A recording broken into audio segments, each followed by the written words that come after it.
యేసు ప్రభు శిలువలో ఏం పలుకుతున్నాడు చెప్పండి? సమాప్తమైనది. పరలోకపు తండ్రి భూలోకంలో ఉన్న మానవాళిని ప్రేమించి తన సొంత కుమారుడైన ప్రభువైన యేసుక్రీస్తు వారికి ఒక పని అప్పగించాడు. ఏమిటి ఆ పని? ఆయన మన నిమిత్తం ప్రాణం పెట్టాలి, ఆయన మన నిమిత్తం రక్తం కార్చాలి, ఆయన మన నిమిత్తం శిలువలో మరణించాలి. గెత్సెమనే తోటలో రేపు శిలువ వేయబడతాడనగా ముందు రోజు ఏడుస్తూ బాధపడుతున్నాడు. చెమట రక్తము చెమటలా కారిపోతా ఉంది. ఆ గెత్సెమనే వనములో కన్నీరు విడిచి, ప్రభువా పరలోకపు తండ్రి నీ చిత్తమైతే ఈయన నా ఎదురు నుండి తొలగించు, భయపడుతున్నాడు. అప్పుడు పరలోకములోంచి ఒక దూతను దేవుడు పంపి ప్రభువైన యేసుక్రీస్తు వారిని బలపరిచాడు. అప్పుడు దేవుడు శిలువ వేయబడానికి సిద్ధపడ్డాడు. సమాప్తమైనది, సమాప్తమైనది, సమాప్తమైనది, నేనొచ్చిన పని నాటికి సమాప్తమైనది అన్నాడు సిలువలో యేసుక్రీస్తు. అన్నాడు సిలువలో యేసుక్రీస్తు. సమాప్తమైనది, సమాప్తమైనది, నేనొచ్చిన పని నాటికి సమాప్తమైనది అన్నాడు సిలువలో యేసుక్రీస్తు. బిగ్గరగా పలుకుతున్నాడు, సమాప్తమైనది. తండ్రి, నువ్వు నాకు అప్పగించిన పనిని నేను పరిపూర్ణం చేశాను. నువ్వు నన్ను ఏ ఉద్దేశంతో భూలోకానికి పంపావో, ఏ ఉద్దేశంతో మానవాళి కోసం ప్రాణం పెట్టమన్నావో ఆ పని నేను సంపూర్ణం చేశాను. చూడండి దేవుని వాక్యం జకర్యా గ్రంథము 4వ అధ్యాయము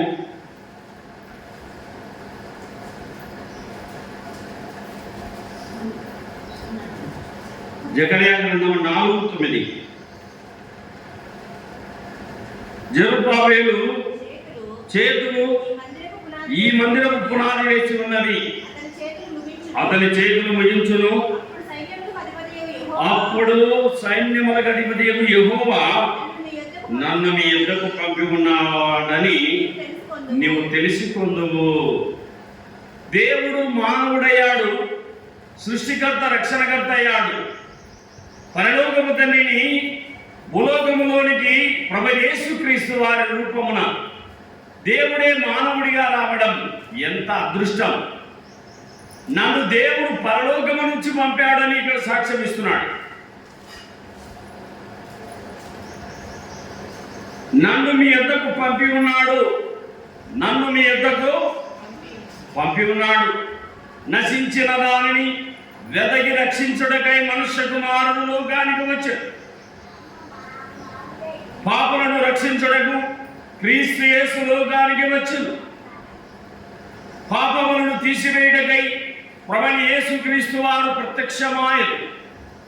పాపులనే పిలువవచ్చి తిని గాని నీతిమంతులను పిలవరాలేదు అని మన ప్రభువైన యేసుక్రీస్తు వారు పలుకుతున్నాడు. పాపులమైన మన కోసం దేవుడు మానవుడయ్యాడు. చూడండి దేవుని వాక్యంలోంచి యోహాను సువార్త 4:34. యోహాను సువార్త 4:34. యేసు వారిని చూచి నన్ను పంపిన వాని చిత్తము నెరవేర్చుటయు ఆయన పని తుద ముట్టించుటయు నాకు ఆహారమై ఉన్నది.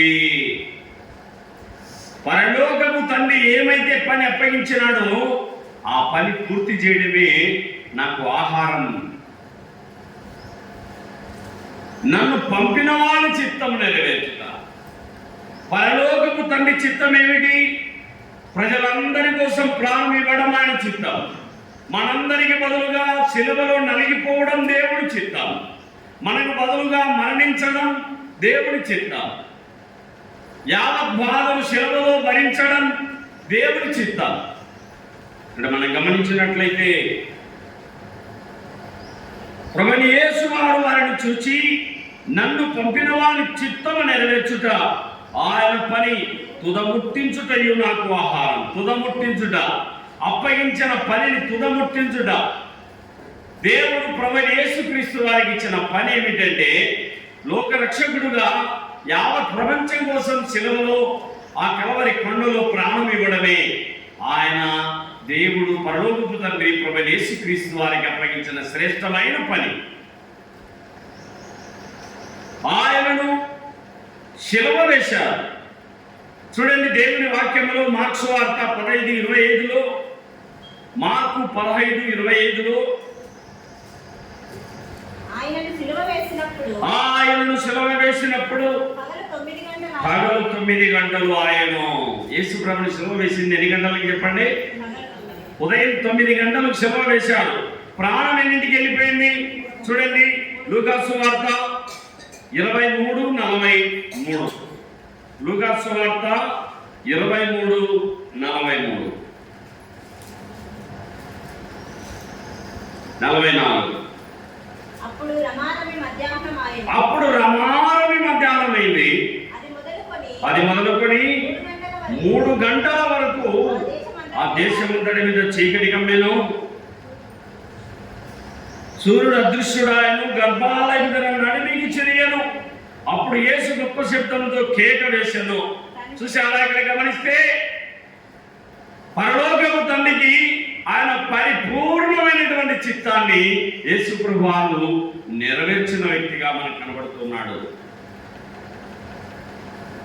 దేవుని వాక్యములో మనం గమనించవచ్చు, యేసు ప్రభువుకు అప్పగించిన పనిని ఆయన తుదముట్టించాడు. మనందరి నిమిత్తం ప్రాణం ఇవ్వడం పరలోకపు తండ్రి ఉద్దేశం. యోహాను సువార్త 17:4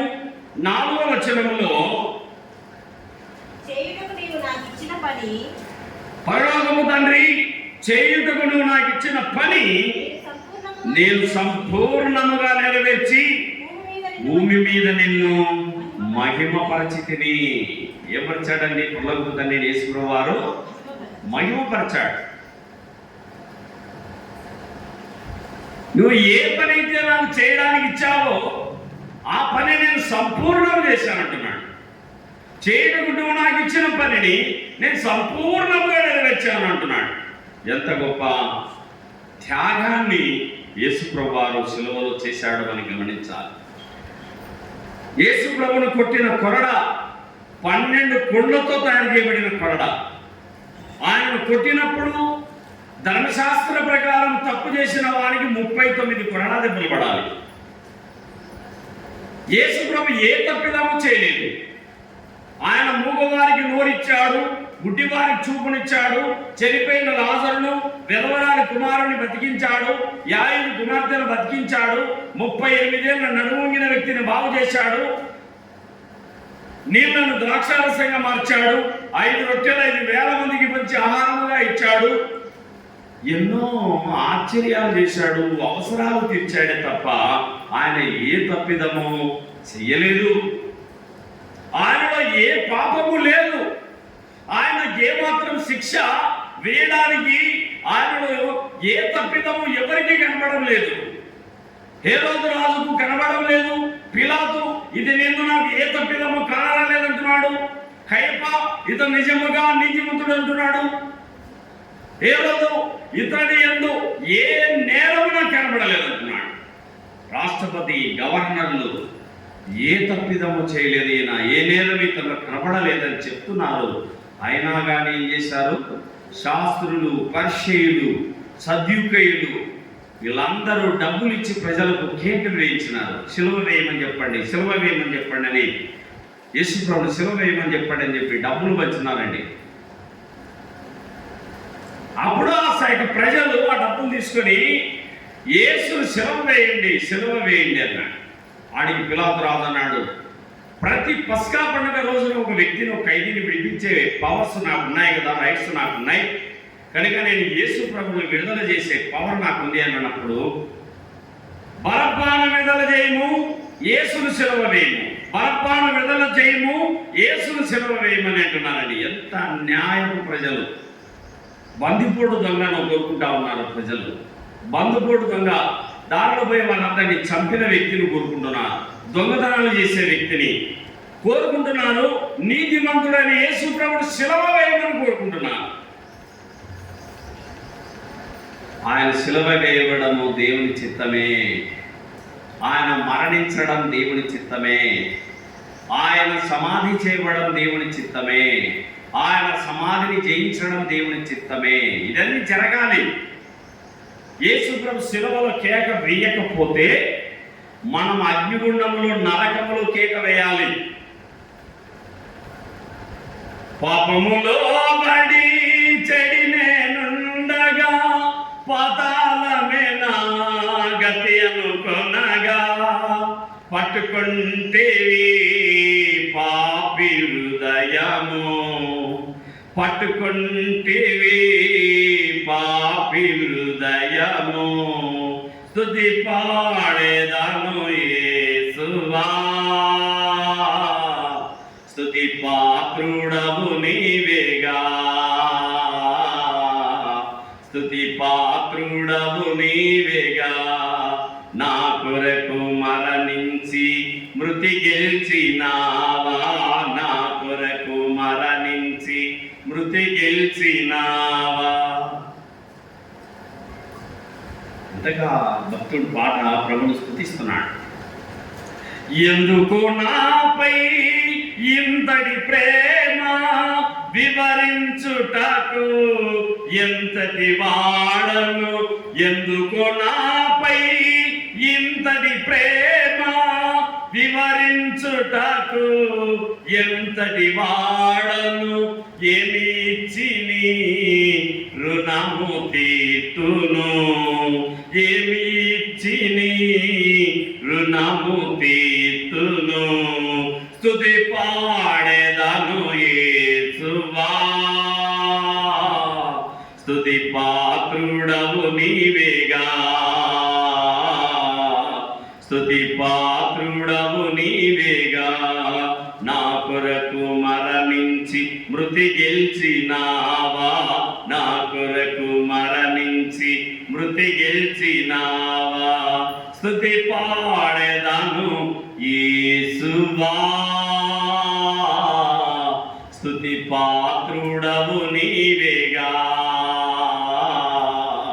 స్తుతి పాత్రుడవు నీవేగా. ప్రియ సోదరి సోదరుడా, ఆ దెబ్బలు మనవి, ఆ శిక్ష మనది. దేవుడు మన కోసం నలిగిపోయాడు ఆ కలవరి శిలువలో. రండి దేవుని వాక్యంలో నుంచి యోహాను 17:4 మరొకసారి చదువుకున్నాం. చేయుటకు నువ్వు నాకు ఇచ్చిన పని నేను సంపూర్ణముగా నెరవేర్చి భూమి మీద నిన్ను మహిమపరిచితిని. అదే యోహాను సువార్త 19:30. యేసు ఆ చిలక పుచ్చుకొని సమాప్తమైనదని చెప్పి తల వంచి ఆత్మను అప్పగించను. రాదమ్మా, దేవుని వాక్యం నువ్వు మాత్రమే చదువు. కాబట్టి మనం గమనిస్తే తల వంచి యేసు ప్రభు ఏం అప్పగించినాడు? ఆత్మను అప్పగించినాడు. ఆహా, దేవుడు ఎంత వేదన అనుభవించినాడు, ఎంత బాధ. ఈరోజు చేతులు మన చేతులు అందంగా ఉన్నాయంటే కారణం యేసు ప్రభు చేతులు శిలువలో నలిగిపోయినాయి. ఈరోజు మన ముఖం అందంగా ఉంది అంటే కారణం యేసు ప్రభు తలలో ముళ్ళ కిరీటం దిగబడింది. గోడలోకి మేకులు కొట్టినట్టుగా ఆ యొక్క ముళ్ళ కిరీటాన్ని పెట్టి రెల్లుతో దిగగొట్టారు, సుత్యతో ఆ యొక్క ముళ్ళ కిరీటాన్ని తలలోనికి దిగగొట్టారు. ఎంత బాధ అనుభవించినాడు యేసు. కాళ్ళలో మేకులు దించారు, గుండెలో బల్లెంతో పడిచారు, కొరడాలతో వీపుడు దున్ని వేశారు.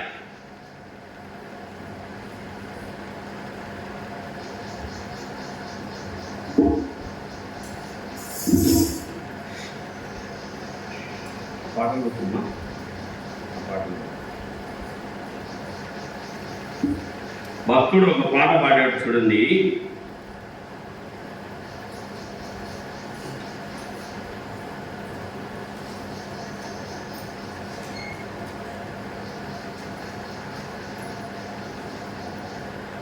ఇదిగో కలువరి సిలువ ప్రేమ మరపురాని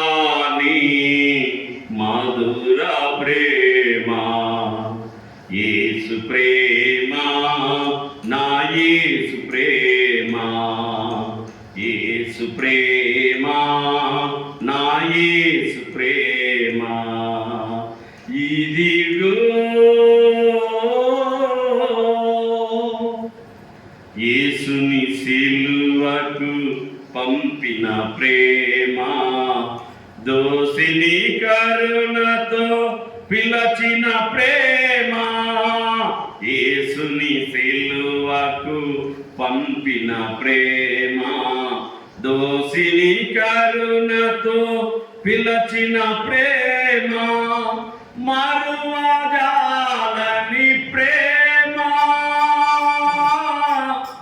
నన్ను మరువని ప్రేమ యేసు ప్రేమ నా యేసు ప్రేమ ఇదిగో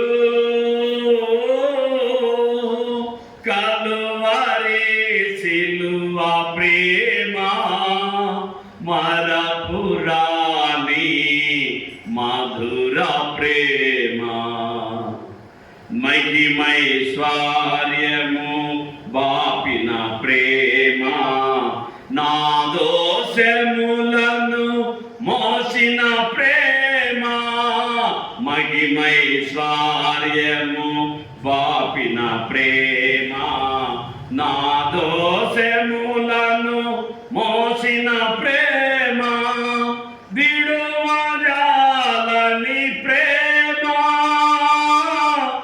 నన్ను విడువని ప్రేమ యేసు ప్రేమ నా యేసు ప్రేమ యేసు ప్రేమ నా యేసు ప్రేమ ఇదిగో కలువరి సిలువ ప్రేమ మరపురాని మధుర ప్రేమ. అంతగా భక్తుడు దేవుని ఆరాధిస్తున్నాడు పాటల ద్వారా. రండి, అపోస్తల కార్యముల గ్రంథము 20వ అధ్యాయము 24వ వాక్యము. అపోస్తల కార్యముల గ్రంథం 20:24. అయితే దేవుని కృపా సువార్తను గూర్చి సాక్ష్యమిచ్చుటయందు నా పరుగును నేను ప్రభువైన యేసు వలన పొందిన పరిచర్యను తుదముట్టింపవలనని నా ప్రాణమును నాకెంత మాత్రమును ప్రియమైనదిగా ఎంచుకునడం లేదు. పౌలు మహాభక్తుడు తీసుకున్న కమిట్మెంట్, నేను ప్రభువైన యేసు వలన పొందిన పరిచర్యను తుదముట్టింపవలనని నా ప్రాణమును నాకెంత మాత్రమును ప్రియమైనదిగా ఎంచుకునట్లేదు. దేవుని కోసం ప్రాణాన్ని పణముగా ఇచ్చారు వీరంతా. కలవరి శిలువలో నిలువెల్లా రక్తపు ముద్దగా మారారు వీరందరూ కూడా. ఎంత నలిగిపోయారు. యేసు ప్రభులాగా శిలువ వేస్తా ఉన్నారు పీటర్ని. వేస్తుంటే నాకు అంత అర్హత లేదు, యేసు ప్రభులాగా నన్ను శిలువ వేయకండి, నన్ను తలగిందులుగా వేయండి, ఆయన నా తల కిందికి పెట్టి నా కాళ్ళు పైకి పెట్టండి, నన్ను రివర్స్ గురివేయండి, శిలువ వేయమని చెప్పాడు పీటర్. కిందికి తలకాయ పెట్టి పైకి కాళ్ళు పెట్టి శిలువ వేశారు. ఎంత బాధ అనుభవించారు ఆనాటి అపోస్తలు. యేసు ప్రభునందు విశ్వాసం ఉంచినటువంటి ప్రజలు, సద్భక్తితో బ్రతకను ఉద్దేశించు ప్రజలు హింసలు ఎదుర్కొన్నారు, బాధలు ఎదుర్కొన్నారు, శ్రమలు ఎదుర్కొన్నారు. ఆయన సమాప్తమైనదని చెప్తున్నాడు. పనిని అప్పగించిన పనిని నెరవేర్చినటువంటి వారముగా మనం ఉన్నామా? దేవుడు ఒక పర్పస్, ఒక విజన్, ఒక లక్ష్యం నీ ఎడలో ఒకటి కలిగి ఉన్నాడు, ఒక ప్రణాళిక కలిగి ఉన్నాడు. నువ్వు ఆయనకి ఎలా ఉపయోగపడాలో ఆ ప్రణాళిక ప్రకారంగా నువ్వు ఆయన నామాన్ని మహిమపరచవలసిన బాధ్యత నీ మీద ఉంది. తిమోతికి రాసిన 2వ పత్రిక 4వ అధ్యాయము 7వ వాక్యము. మంచి పోరాటం పోరాడి తిని నా పరుగు కడముట్టించి తిని విశ్వాసము కాపాడుకుంటుని. మంచి పోరాటం ఇది. నా పరుగు కడముట్టించాను, నా విశ్వాసం కాపాడుకున్నాను. జీవితం అనేది యుద్ధభూమి, పోరాటం. ఎలా పొదుగుక రెక్కల ముక్కలు చేసుకుని జీవితాన్ని గడపాలి. చెమట కార్చి ఆహారం తినాలి, చెమట కార్చాలి. నువ్వు ఏ పని చేస్తావా? నువ్వు రిక్షా దొక్కుతావా? ఇక నువ్వు పాల డైరీ పెట్టుకుంటావా? నువ్వు ఏదో ఒక పని చేయాల్సిందే. మనం ఏదో ఒక పని చేస్తూ మనం కడుపును నింపుకోవాల్సిందే. హగ్గై గ్రంథము 2వ అధ్యాయము 4వ వచనము. హగ్గై పత్రిక పాత నిబంధన గ్రంథంలో హగ్గై గ్రంథంలో నుంచి ఒక మాట తీసుకుందాం.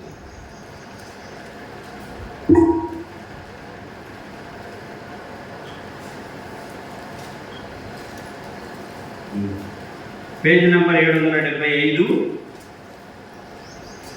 హగ్గై గ్రంథము 2:4. ఆయనను యెహోవా ఆజ్ఞ ఇచ్చినదేమనగా, జెరుబ్బాబెలు ధైర్యం తెచ్చుకొనుము, ప్రధాన యాజకుడు యెహోజాదాకు కుమారుడు అయిన యెహోషువ ధైర్యం తెచ్చుకోము. దేశములో ఉన్న సమస్త జనులారా ధైర్యం తెచ్చుకొని పని జరిగించుడి, నేను మీకు తోడుగా ఉన్నాను. ఇదే సైన్యముల అధిపతి యెహోవా. పని జరిగించాలి. ఏమిటి ఆ పని? నోవాహుకు ఓడగట్టే పని ఇచ్చినాడు. 120 సంవత్సరాలు నోవాహు ఓడను కట్టాడు. మోసే ప్రత్యక్ష గుడారం కట్టాడు. సొలొమోను రాజు యెరూషలేము దేవాలయాన్ని కట్టాడు. దావీదు మహారాజు యెరూషలేము దేవాలయం కట్టడానికి కావలసిన బంగారం, వెండి, ఇత్తడి, ఎర్రనూలు సిద్ధపరిచాడు. ప్రతి ఒక్కరికి ఒక పని ఉంది. మనం భూలోకానికి వచ్చామంటే దేవుడు మనం ఒక సంకల్పం పెట్టుకొని మనల్ని ఈ లోకానికి పంపినాడు. ఏదో ఒక పని ఆయన కోసం చేయాలి. ఆయన సువార్తను ప్రకటించాలి, ఆయన కరపత్రికలు పంచాలి, ఆయన ప్రేమను ప్రకటించాలి, ఆయన నామాన్ని మహిమపరచాలి. మత్తయి సువార్త 21, మత్తయి సువార్త 21వ అధ్యాయము 28వ వచనము. మీకేమి తోచుచున్నది? ఒక మనుషునికి 2 కుమారులు ఉండిరి. వచ్చి కుమారుడా, నేడు పోయి ద్రాక్ష తోటలో పని చేయమని చెప్పగా వాడు పోడు అని ఉత్తరం ఇచ్చాడు. కానీ పిమ్మట మనసు మార్చుకొని పోయాను. ఇక్కడ మనం గమనిస్తే, నాయనా నువ్వు వెళ్ళి కుమారుడు, 2 కుమారులు ఉన్నారు ఆయనకు. ఆ 2 కుమారులలో అతడు 2వ వాని ఎద్దుకు వచ్చి ఆ ప్రకారం చెప్పగా వాడు అయ్యా పోదునని కానీ పోలేదు. 2లో ఎవడు తన ఇష్ట ప్రకారం చేసిన వాడని వారిని అడిగాను. అందుకు వారు మొదటి వాడే అనేది. 28లో మొదటి వాని పొమ్మన్నప్పుడు నేను పోలేనన్నాడు, వాడు పోయాడు. 2వ వాని కాడికి వచ్చి నువ్వు పోలేనంటే పోతానన్నాడు, వాడు పోలేదు. వీళ్ళిద్దరికి ఎవరు గొప్పలమ్మా? మొదటి వాడే గొప్పవాడు. అప్పగించిన పని, మనకు దేవుడు అప్పగించిన పని. ఆ పనిని మనం ఏం చేయాలి?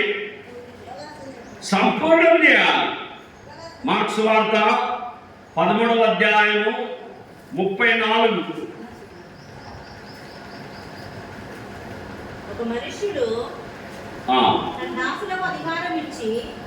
ఒక మనుషుడు తన దాసులకు అధికారం ఇచ్చి ప్రతివానికి వాని పని నియమించి మెలకువగా ఉండమని ద్వారపాలకుడికి ఆజ్ఞాపించి ఇల్లు విడిచి దేశాంతరం పోయినట్టే ఆ కాలము ఉండను. ఒక మనుషునికి పిలిచి అధికారం ఇచ్చి వాని పని నియమించి, ఎవరే పని చేయాలో నియమించి మెలకువగా ఉండమని ద్వారపాలకుడికి ఆజ్ఞాపించి దేశాంతరం పోయినట్టే ఉంటుందట దేవుని రాజ్యం. మనకి ఈ భూమి మీద 24 గంటలు ఇచ్చినాడు దేవుడు. 8 గంటలు నిద్రకు పోయినా, 8 గంటలు డ్యూటీకి పోయినా, అది పొలం పని అయినా కావచ్చు, ఇంటి పని అయినా కావచ్చు, అది ఏదైనా కావచ్చు, 8 గంటలు, ఇంకా 8 గంటలు మిగిలి ఉంటుంది. ఆ 8 గంటల్లో మనం దేవుడి పని ఎలా చేస్తున్నాం? మనం దేవుణ్ణి ఎలా ఊరేగిస్తున్నాం, శిలువను ఎలా ఊరేగిస్తున్నాం, ఎలా ప్రకటిస్తున్నాం. నా పేరే తెలియని ప్రజలు ఎందరు ఉన్నారు, నా ప్రేమను వారికి ప్రకటింపన్ కొందరే ఉన్నారు. ఎవరైనా మీలో ఒకరైనా, ఎవరైనా మీలో ఒకరైనా వెళతారా, నా ప్రేమను చెబుతారా? వెళ్ళగలిగితే మీరు తప్పక వెళ్ళండి, వెళ్ళలేకపోతే వెళ్ళే వారిని పంపండి. మీరైనా మీలో ఒకరైనా, మీరైనా మీలో ఒకరైనా వెళతారా, నా ప్రేమను చెబుతారా? నా పేరే తెలియని ప్రజలు ఎందరు ఉన్నారు. యేసయ్య ప్రేమను ఊరేగించాలి, ప్రకటించాలి.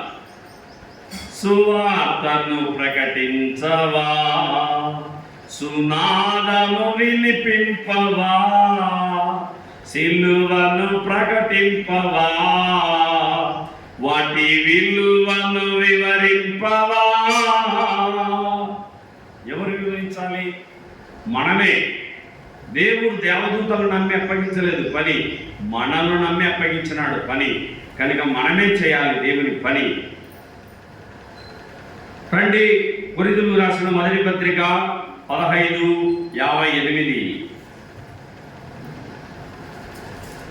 కాగా నా ప్రియ సహోదరులారా, మీ ప్రయాసము ప్రభువునందు వ్యర్థము కాదని ఎరిగి స్థిరులను కదలని వారును ప్రభు కార్యాభివృద్ధి యందు ఎప్పటికీ ఆసక్తులనై ఉండి.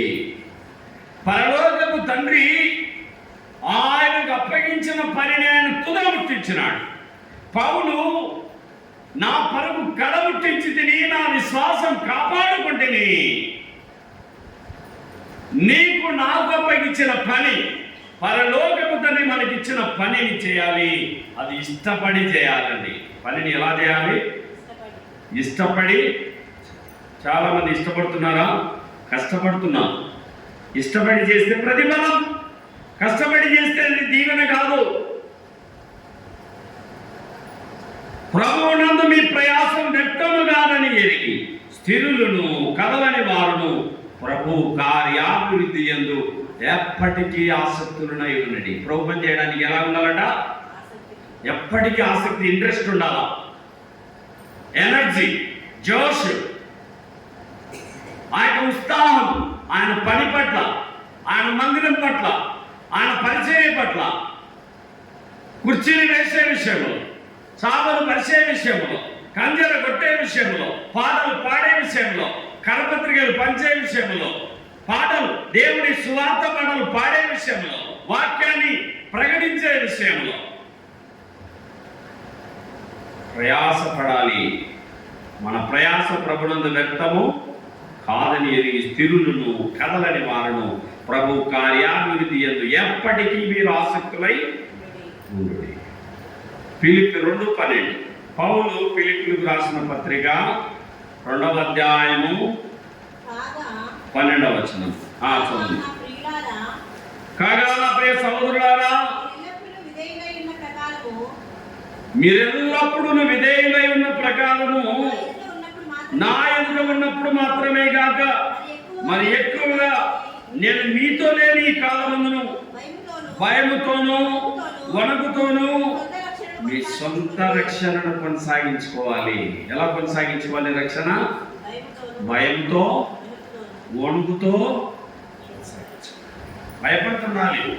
మన దేవుడిచ్చిన రక్షణను సాతానుడు ఏం చేస్తాడు? దొంగిలిస్తాడు. ఎలా? శరీరాశ, నేత్రాశ, జీవగుడంబం, లేనిపోని కోరికలు, లేనిపోని ఆశలు, లేనిపోని ఊహలు, లేనిపోని దురాలోచనలు. ప్రార్థన చేసుకునేవాడు, బైబిల్ చదవనివాడు సాతానుడు. ప్రార్థన చేసుకునేవాడు, దేవుని మాటలు స్టడీ చేయలేడు. మనకు భూలోకంలో 3 శత్రువులు ఉన్నారు. ఎంతమంది ఉన్నారు? 3 శత్రువులు ఉన్నారు. గమనించుకోండి, ఈ సత్యాన్ని తెలుసుకోండి. మొట్టమొదటి శత్రువు మన శరీరమే. మొట్టమొదటి శత్రువు మన శరీరం. నా మాట కాదు, గలతీ చదవండి 5:22. గలతీలకు రాసిన పత్రిక 5:16. గలతీ 5:16. నేను చెప్పునదేమనగా ఆత్మానుసారముగా నడుచుకొనుడి, అప్పుడు మీరు శరీరేచ్ఛను నెరవేర్చరు. ఆత్మ శరీరమును, శరీరము ఆత్మగును, ఆత్మ శరీరమును విరోధముగా అపేక్షించును. ఇవి ఒకదానికొకటి వ్యతిరేకముగా ఉన్నవి గనుక మీరేమి నిశ్చయింతురో. శరీరం ఆత్మకు, ఆత్మ శరీరానికి వ్యతిరేకంగా ఉంటాయట. శరీరం ఏమంటుంది? బైబిల్ చదువుకుంటుంది. ఆత్మ ఏమంటుంది? బైబిల్ చదువుకుంటుంది. శరీరం ఏమంటుంది? ఏం చదువుతావులే అంటది. ఆత్మ ఏమంటుంది? ప్రార్థన చేసుకుంటుంది. శరీరం ఏమంటుంది? ఏం చేసుకుంటుంది? దుప్పటి కప్పుకొని పడుకుంటుంది. శరీరం ఏమంటుంది? చర్చికి పోదాం పదా అంటది ఆ ఆత్మ. శరీరం ఏమంటుంది? చికెన్ తెచ్చుకొని పకోడీ చేసుకొని తినచ్చు కదా అంటది. శరీరానికి ఉన్నటువంటి ఆలోచన ఎట్లుంటది? వాడు ఒకలాగా బోధిస్తాడు, విజయ్ పరాజయ్. మొట్టమొదటి శత్రువు మన శరీరమే. ఆత్మ శరీరానికి, శరీరం ఆత్మకు వ్యతిరేకంగా ఉన్నాయి. రెండవ శత్రువు 1 యోహాను పత్రిక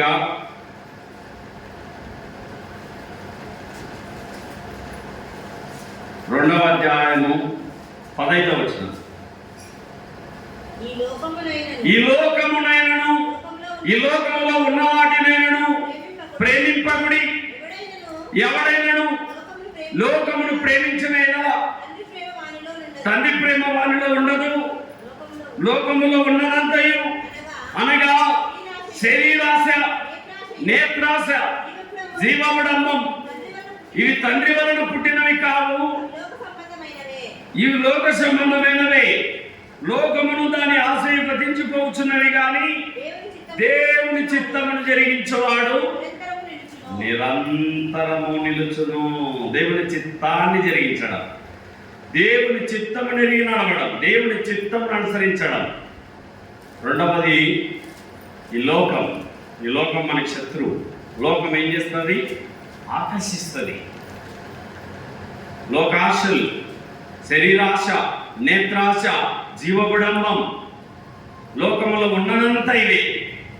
లోకము దాని ఆశ గతించిపోతాయట. దేవుని చిత్తమును జరిగించేవాడు మాత్రమే నిరంతరము ఇక్కడ నిలబడతాడు, పరలోకములో కూడా నిలబడతాడు. సోదరి, దేవుని చిత్తాన్ని, సోదరుడా, దేవుని చిత్తాన్ని నువ్వు తెలుసుకోవాలి. నీ నోటి నుండి వచ్చే మాటలు శరీర సంబంధమైనవా, ఆత్మ సంబంధమైనవా? నీ ఆలోచనలు ఒక్కసారి నిన్ను నువ్వు పరిశీలన చేసుకో. దేవునికి ఆయాసకరమైనటువంటి ఫలాలను నువ్వు ఏం చేయాలి? జయించాలి. మూడవ శత్రువు పేతురు రాసిన మొదటి పత్రిక 5వ అధ్యాయము. పేతురు రాసిన మొదటి పత్రిక 5వ అధ్యాయము 8వ వచనము.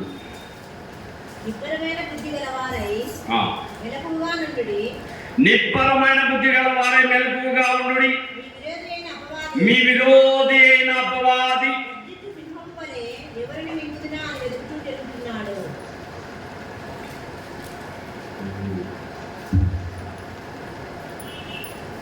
మూడవ శత్రువు ఎవరు? మీ విరోధి అయిన అపవాది. అపవాది అంటే సాతాను. Satan is mighty, God is almighty. సాతానునికి శక్తి ఉంది, పాపములో పడదొరిసే శక్తి ఉంది. అని సంసోను బహుబలాఢ్యుడు, గాడిద ఎంపిక 1000 మందిని చంపినవాడు. అలాంటి బలాఢ్యుడు తన వెంట్రుకల రహస్యాన్ని ఆ వేశ్యకు వివరించి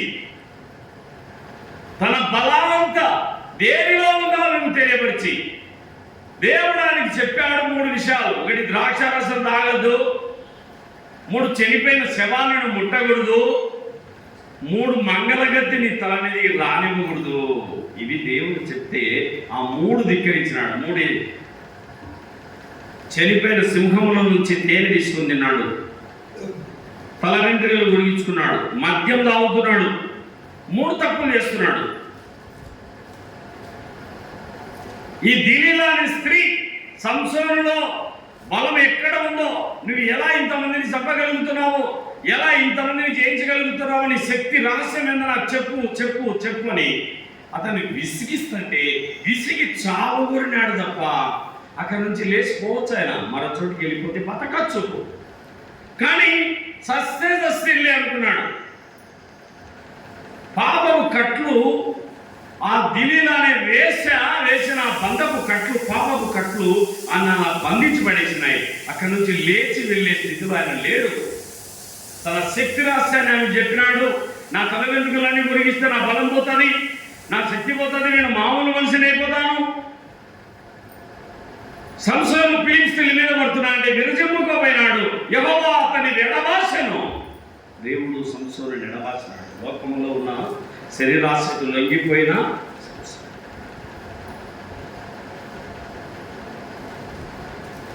గమనించాలి.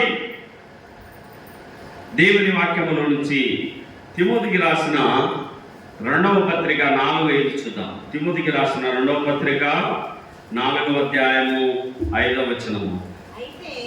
అయితే నీవు అన్ని విషయాలలో మితముగా ఉండము. యేసుప్రభువు ఏం చెప్తున్నాడు? మితం. అన్నం తినగలవు, కానీ మితంగా తినాల. తినగలిగినంత తిన్నామనుకో నువ్వు తరం కావిగా. తినే విషయంలో కావచ్చు, ఏ పని చేసినా కానీ మితం అనేది ఉండాలి. నువ్వు అన్ని విషయాలు మితముగా ఉండము, శ్రమపడము, సువార్తికులు పని చేయము, నీ పరిచర్యను సంపూర్ణముగా జరిగించుము. లోకములో మనకు 3 శత్రువులు. మొదటి శత్రువు శరీరం, 2వ శత్రువు లోకం, 3వ శత్రువు అపవాది. ఈ 3 శత్రువులు జయించాలంటే ఒకటే ఒక ఆయుధం, మోకాళ్ళ ప్రార్థన. ఏంటంటే ఆ పవరు ఒకే ఒక ఆయుధం, మోకాళ్ళ మీద పడి దేవుని శక్తిని, దేవుని శక్తిని తీసుకోవడం. ప్రార్థనా శక్తి పరలోకాన్ని కదిలించే శక్తి. ప్రార్థన నీకు వెన్నెముక లాంటిది. ప్రార్థన పరలోకపు తాళం. ప్రార్థనకు సాతానుడు గజగజ వణుకుతాడు. నువ్వు పాటలు పాడితే వణకాడు, నువ్వు ప్రసంగాలు చేస్తే వణకాడు. ప్రార్థన చేస్తే వానికి భయం పడుతుంది. కాబట్టి ప్రార్థనా శక్తిని మనం ఏం చేయాలి? సంపాదించుకోవాలి. ప్రార్థన వినడి పావనుడా, ప్రార్థన నాకు నేర్పుమయ. కొరింథీయులకు రాసిన మొదటి పత్రిక 13:9. పౌలు కొరింథీయులకు రాసిన మొదటి పత్రిక 13:9. కొంత మట్టుకు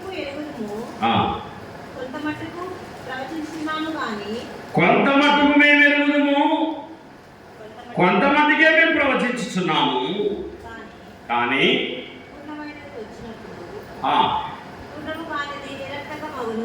అది ఎంత ఎరిగితే అంతే తెలుసుకోవాలి, ఎంత చేయగలిగితే అంత చేయాలన్నాడు. పని చేసే విషయంలో దొంగతనం ఉండకూడదు, పని దొంగలుగా ఉండకూడదు. మనం పని దేవుని పని. దాచుకునే మొగుడు అంటే ఎంత దాచిందో నా భార్య అనుకున్నాడట. ఏం దాచినామంటే అత్త మామల మాట వినకుండా, పని పాట చేయకుండా కండలు దాచుకున్నా అని చెప్తుంది. ఏం దాచింది? బాడీ ఎముకలు, కండలు దాచిపెట్టినాను ఆయన భర్తతో. పని పాట చేయని వాళ్ళు, పని చేయలేని వాళ్ళు చూడండి, దేవుని వాక్యం చెప్తుంది. తెస్సలోనికీయులకు రాసిన పత్రిక, పౌలు తెస్సలోనికీయులకు రాసిన పత్రిక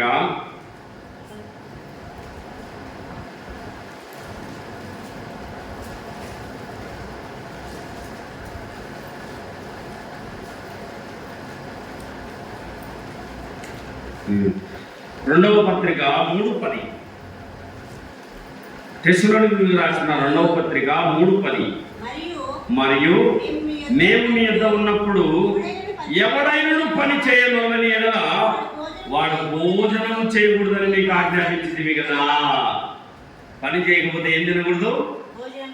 భోజనం తినకూడదంట. దేవుని ఆర్డర్ ఇది. పని చేస్తేనే నువ్వు పని చేయాలి. పని చేయని ఎడల వాడు భోజనం చేయకూడదు. పని చేయాలి, ఏదో పని చేయాలి.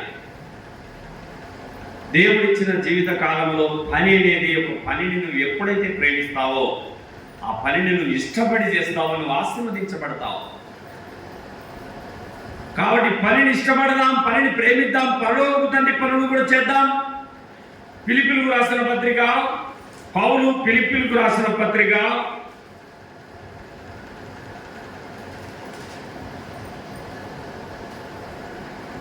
2వ అధ్యాయము 20-21.